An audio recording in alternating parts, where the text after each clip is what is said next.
When a straight-edge man befriends a serial killer's protégé, he uncovers horrifying secrets about the boy's family. In his quest for the truth, he risks everything and faces unimaginable horrors. Will he survive and find redemption, or fall victim to the Bloodline betrayal? It was a cool, crisp evening in the small town of Elmwood when Eric first encountered the young boy who would change his life forever.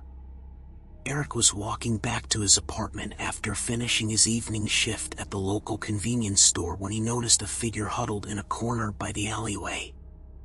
As he approached, he realized it was a young boy, no more than 12 years old, with a haunted expression on his face. Eric's first instinct was to ignore the boy and walk on by, but something about him made him pause. The boy looked up and their eyes met. Eric saw a glimmer of recognition in the boy's eyes, as if he knew him from somewhere. Eric asked the boy if he was okay, but the boy just looked away and muttered something under his breath. Eric felt a tug at his heartstrings and decided to sit down next to the boy. They sat there in silence for a few minutes until Eric decided to break the ice. He introduced himself and asked the boy his name. The boy looked up again and mumbled something that Eric couldn't quite catch. Eric persisted and asked the boy where he was from. The boy hesitated for a moment before finally speaking up. "My name's David, and I don't have a home," he said softly. Eric felt a pang of sadness for the boy. He couldn't imagine what it must be like to be so young and alone. Eric asked David if he needed anything, and the boy looked at him with a hint of desperation in his eyes. "I'm hungry," David said, his voice barely above a whisper. Eric didn't hesitate. He took David to a nearby diner and bought him a hot meal. As they ate, Eric noticed that David seemed to be afraid of something. He kept glancing around the room as if expecting someone to jump out at him. Eric asked David if he was in trouble or if someone was looking for him. David shook his head and said nothing, but Eric could tell that there was something more to the boy's story. After they finished their meal, Eric walked David back to the alley where he had found him. David thanked him and turned to leave, but Eric couldn't shake the feeling that there was something he was missing. As he watched David disappear into the darkness, he made a decision. He was going to find out more about this boy and help him in any way he could. Little did Eric know, he had just encountered the protégé of one of the most notorious serial killers in the town's history. David's family had been responsible for a string of brutal murders that had rocked the community a few years prior, and David had been taken under the wing of the killer as his apprentice. As Eric delves deeper into David's world, he will uncover the horrifying secrets behind the boy's family and put himself in grave danger. Eric was determined to uncover the truth behind David's haunted expression and his strange behavior. He started by doing some research on the town's history and the unsolved murders that had taken place a few years ago. As Eric dug deeper, he discovered that David's family had been responsible for the murders. They had been a quiet, unassuming family that kept to themselves, but little did anyone know the horrors that were happening behind closed doors. David's father had been the ringleader of the killings, and David had been his protégé. They would work together to find their next victim and then carry out the murder in the most brutal way possible. It was a sick and twisted game that David's father had played, and he had passed it on to his son. Eric was horrified by what he had uncovered. He couldn't believe that someone as young as David had been involved in something so heinous. He knew that he had to confront David and try to get him to see that what he had been doing was wrong. Eric found David again and told him that he knew about his family's past. David was hesitant at first, but eventually, he opened up to Eric. He told him about how his father had taught him how to hunt and how to kill, and how it had become a game to them. David's father had been arrested and was currently serving a life sentence in prison, but David had managed to slip through the cracks of the justice system. He was still out there, and Eric knew that he had to be stopped before he could hurt anyone else. Eric convinced David to turn himself in, and together they went to the police station. Eric told the police everything he knew about David's family and the murders that they had committed. David was taken into custody, and Eric thought that the nightmare was finally over. But Eric was wrong. David's father had not been working alone. He had a network of followers, people who believed in his twisted ideology and were willing to do anything to help him. When they found out that David had turned himself in, they went after Eric.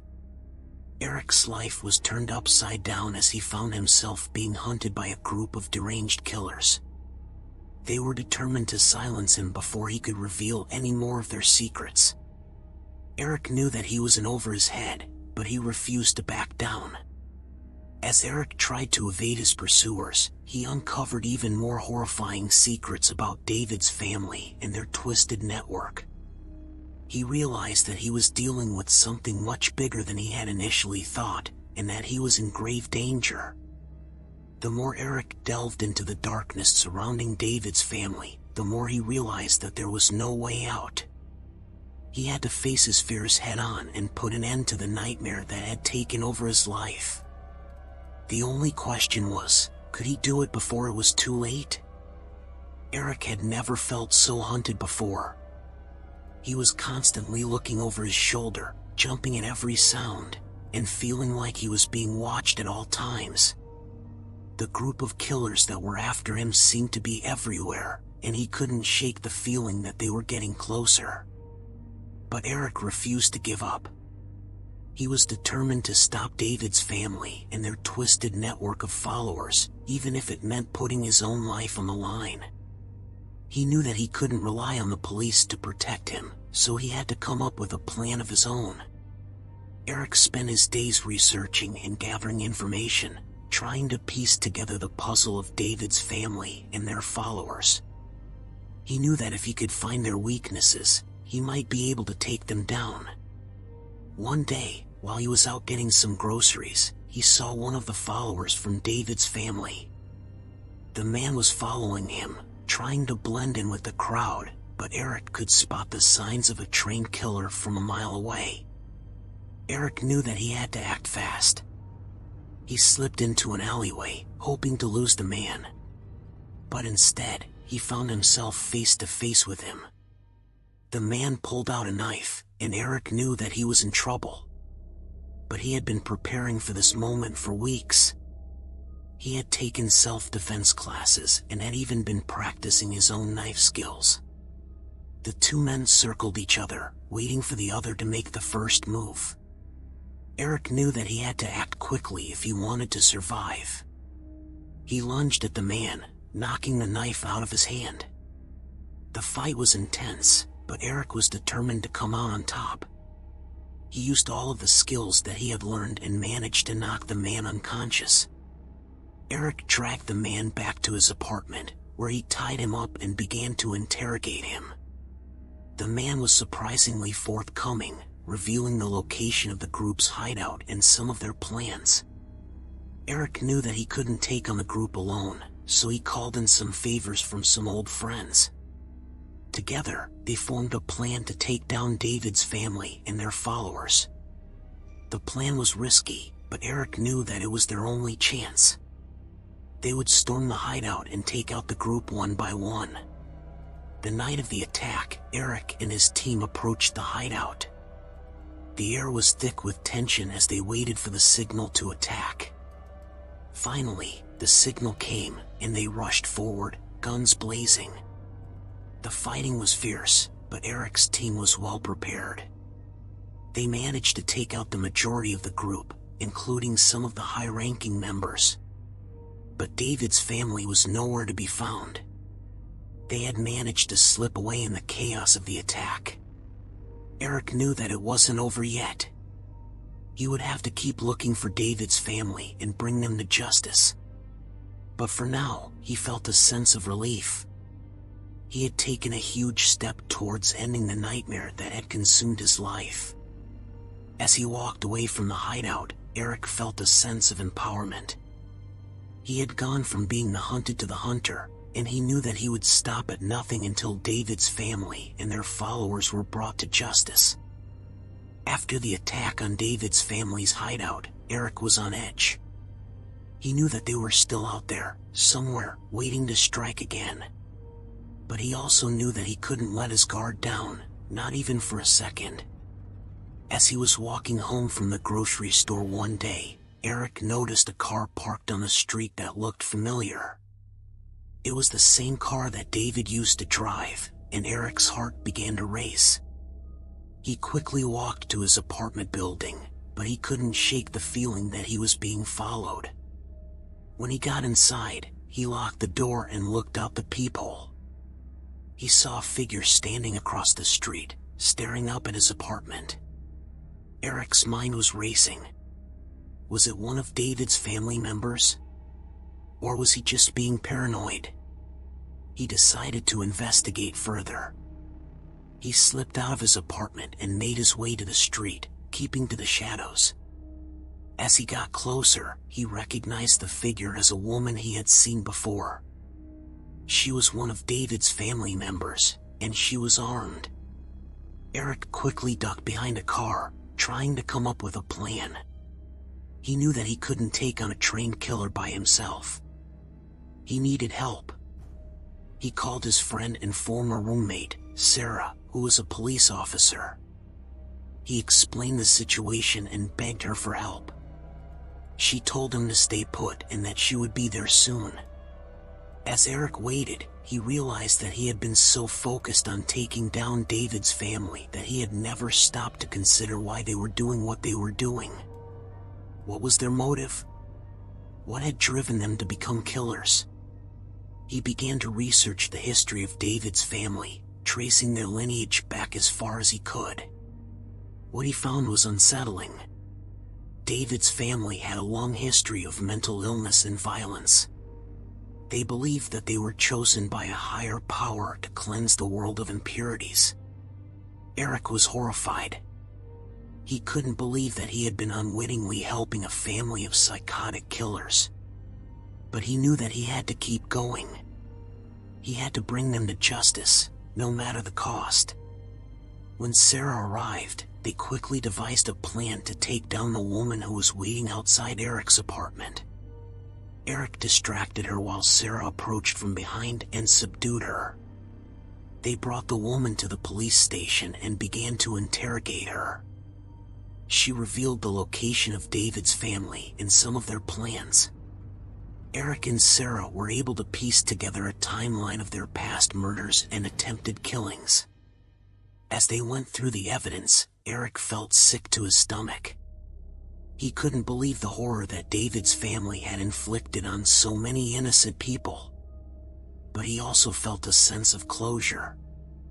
He had finally uncovered the truth behind the twisted family that had haunted him for so long. He knew that he would never forget the horrors he had witnessed, but he also knew that he had taken a step towards making the world a safer place. As he walked out of the police station, Eric felt a sense of relief. He had uncovered the unsettling truth behind David's family, but he had also proven to himself that he was capable of standing up to evil, no matter the odds. Armed with the information they had gathered from the woman they had captured, Eric and Sarah set out to take down David's family once and for all. They arrived at the family's hideout in the dead of night, ready for a confrontation. Eric could feel his heart pounding in his chest as they approached the door.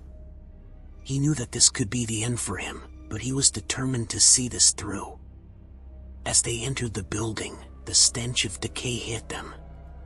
The walls were covered in blood and there were discarded weapons littered throughout the room. It was clear that they had stumbled upon the heart of David's family's operation. Eric and Sarah slowly made their way through the building, checking each room for any signs of life. They could hear muffled whispers and footsteps echoing through the hallways, and they knew that they were getting closer.